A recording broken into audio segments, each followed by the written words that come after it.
Hey everybody, how's it going? The name's Luchrised and welcome back to the next installment of Would You Rather? It's been a while since I've played this game and I always wanted to come back to it because like I said before my other video, at least I think I said before my other video, I enjoy this type of game that makes me think of different possibilities, and this really does that because it gives you two options of whether you do this or this happens. So, let's see how far we can get today. Alright, so would you rather have to eat the same meal, every meal, for the rest of your life? I'm assuming that means one thing to eat per meal. So that could be like steak, chicken, whatever have you, but it can only be that one meal. Ooh, that'd be a bit, Or, eat whatever you wanted, no limits, except once a month, you have to eat a doo-doo sandwich. Alright, so, let me see if I get this straight. Either A, I can eat one type of meal, like say, peanut butter banana sandwich. I love me a good peanut butter banana sandwich, especially with just a little bit of melted peanut butter on a nice little bit of crispy toast. And of course you have that little bit of sea salt and clovers. That's a delicious meal right there. But that's something I can only eat for the rest of my life, which, and the other end, I could eat whatever I wanted. Pizza, anything like Asian food, Italian food, from wherever have you in the world. I could eat anything, everything at all. But then I had to eat one doo-doo sandwich a month. Yeah, I'm gonna go for having to eat the same meal every meal for the rest of my life. And many people agree with me. Oh dear me. Would you rather kill your daughter to save an entire country from a huge catastrophe, or be the cause of catastrophe that destroys a country? Is it the country I live in currently? It doesn't necessarily say what country is going to be destroyed if I decide to choose my daughter over, I don't know, 1,000 strangers. But then, likewise, that's 1,000 strangers with their own families, their own hopes, their own dreams. Oh dear gosh. And this now, okay, now I personally don't have a daughter. I don't have a wife, don't have a girlfriend, don't have a son, don't have none of that. So that's not a real big issue for me. But in the case of this specific question, I do have a daughter. It says so clearly. Oh gosh. Oh, either way, I'm gonna be a monster in this case. Either I save my daughter, my own flesh and blood, who I have presumably raised for a good amount of years, or I sacrifice her to save a lot of lives. I think I chose I don't even know what I chose at this point. I think I was moving too fast because I was like, no idea what I'm supposed to do here. So I think, oh no, wait, I'm the cause of the I hope she's a really great daughter that goes on to do a lot of good in the world. What is with these questions?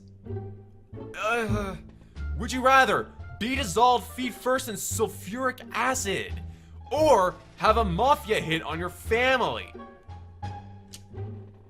What's with these questions? I mean, just the other question ago, I had to choose between either killing my daughter or killing a whole country, or was it a city? I don't know anymore. And now I have to choose between my own painful demise at the hands of acid or have my whole family killed. I'm assuming it's just my family, not me personally, that's being killed by the mafia. Oh god. Okay, well, going based off my five, I'm gonna be a man of my word. I sacrificed a lot of people to save my daughter, so, logically speaking, I will be willing to sacrifice myself. Ooh, this was actually quite split. Because if you think about it, if you're dissolved by acid, that's like 1,000 little bites eating at you at the same time, dissolving you into nothing but goop. Whew, that's a painful way to go. Give me a shot to the head any day. Would you rather be disemboweled by a Japanese sushi chef and served on a platter to Justin Bieber, or run through pride of starving lions wearing a Lady Gaga meat dress? Either way, I get eaten more than likely. Okay, let's think about this. Let's think about this. When it comes to Justin Bieber, he will eat me.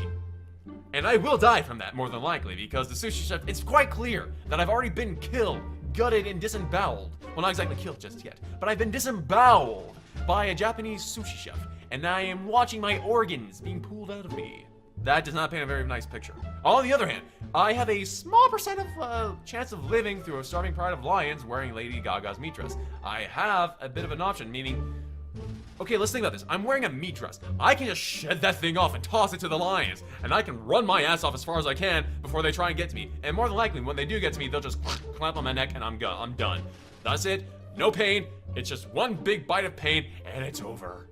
Alright, would you rather spend a day in the Sahara Desert or spend a day in the North Pole?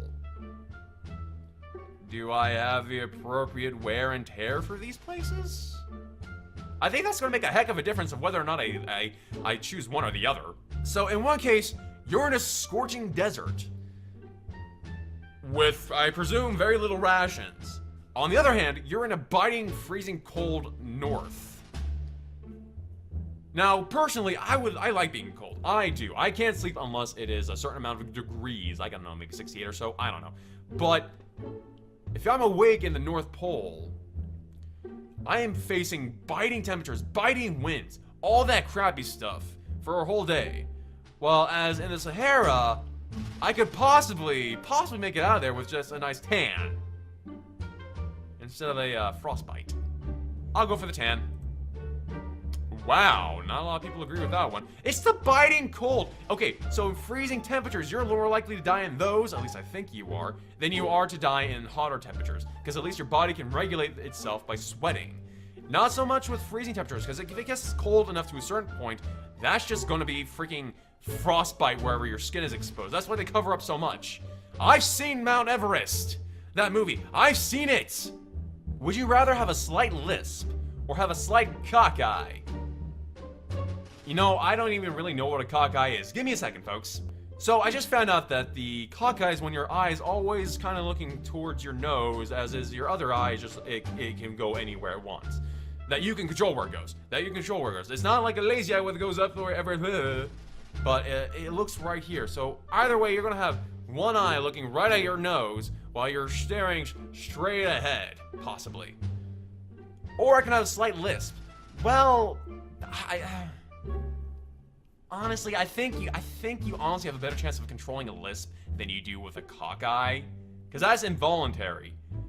But with the lisp, you can make conscious decisions of making your mouth doing what you want it to do. And also, I guess I have my own kind of speech impediment. I don't know if it really qualifies as a lisp, but my mind seems to think faster than my mouth can keep up. So I have to regularly slow myself down in order to make sure I don't sound like a freaking moron. Yeah, I'll go with the slight lisp. It's not that much different from what I do already. A lot of other people agree with me. Okay, would you rather... Ooh, now we're getting into employment. The dreaded thing of all people. Would you rather have a job of your dreams and always be broke? Or would you have a job that you despise but loads of wealth? Well, that's a bit of a toss-up, because if you have the job of your dreams, you do whatever you want. You will always be happy. You will always have a certain amount of happiness in your life, but you're always going to be broke. So that's kind of almost a deal breaker, because if you don't have any money, you're not going to have anything to pay for yourself. You're not going to have to pay for your food, your housing, your electric bill. And what if your dream is to do what I'm doing right now, doing a Let's Play, doing entertainment for you guys? I won't have the money to do that. But if I despise what I do, it's gonna be like heck, but I get loads of wealth for it, so I would only have to work a certain amount of years to build up a wealth that I will never have to probably do that job again, or I can just do what I love on the side and keep myself sane. You know, I think I'll just go with having what I despise, but having buttloads of wealth, because if I have wealth, I can have enough time, I'll have enough time, whatever, to do for myself, to do what I want on the side. Because I already am resigned to the fact that I'm not going to be able to do what I truly love for a good amount of years. And look at that. Other people agree with me. Practicality. Ooh, now we come to the age-old rivalry. The PS versus Nintendo. Now this is actually something that I wrestled with a whole lot when I was a kid myself. I, of course, wanted the Nintendo, never regretted it, never regretted it. But of course I had the cartridges that had to blow in order to get to work, and that did not come out right at all. But you know, because this is such a huge debate, even in today's world, I'm gonna leave this question up for you guys. Feel free to post whatever answer you would go with in the comment section below. And hey, if you liked the video, give me a like, maybe a comment, maybe a share, and dare I hope even a subscribe maybe. But as always, this is Luchrised, and I'll catch you guys in the next game. See ya.